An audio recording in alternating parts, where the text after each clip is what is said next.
کل کی جو فوج ہے ہمیں تو یہ معلوم ہو رہا ہے کہ یہ پاکستان کے عوام سے دور ہو رہی ہے.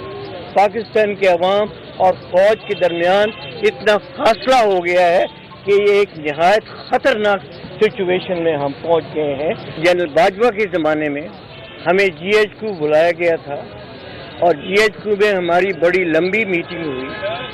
اس لمبی میٹنگ کے متعلق تو میں اتنا نہیں کہنا چاہتا، بٹ وہاں پر اس میٹنگ میں انہوں نے صرف بار بار ہمیں ایک ریکویسٹ کی کہ جی آپ تھوڑی دیر ٹھہر جائیں، حالات ٹھیک ہو جائیں گے.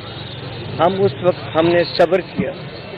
اس کے بعد جب باجوہ ریٹائر ہو گیا اور جنرل عاصم منیر نے نئی کمانڈ سنبھالی تو ہمارا خیال تھا کہ اس کو ہمیں موقع دینا چاہیے تاکہ جو پالیسی جنرل عاصم منیر بناتا ہے اس ملک کے لیے وہ اس ملک کے لیے اچھی ہے یا نہیں ہے.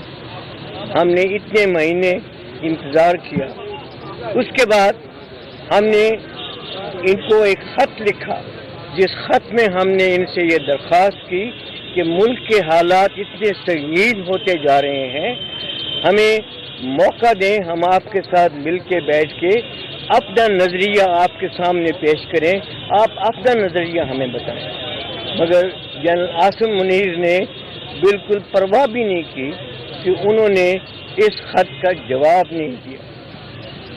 اب تھوڑے دن ہوئے ہیں کہ ہمارے 2-3 retired senior general Asim Munir سے ملے کسی سندھ ریجمنٹ کے فنکشن میں. وہاں پر جب انہوں نے ملک کی حالات کے متعلق ان سے بات کی تو عاصم منیر کا جواب یہ تھا کہ آپ اس فوج کو نہیں جانتے، یہ نئی فوج ہے. بالکل درست انہوں نے کہا. ہم نے تو وہ فوج جانتے ہیں جس نے پاکستان بنتے ہوئے اپنے جذبے کے ساتھ کام کیا اور اسی جذبے کے ساتھ فوج کام کرتی رہی. آج کل کی جو فوج ہے ہمیں تو یہ معلوم ہو رہا ہے کہ یہ پاکستان کے عوام سے دور ہو رہی ہے. پاکستان کے عوام اور فوج کے درمیان اتنا فاصلہ ہو گیا ہے کہ یہ ایک نہایت خطرناک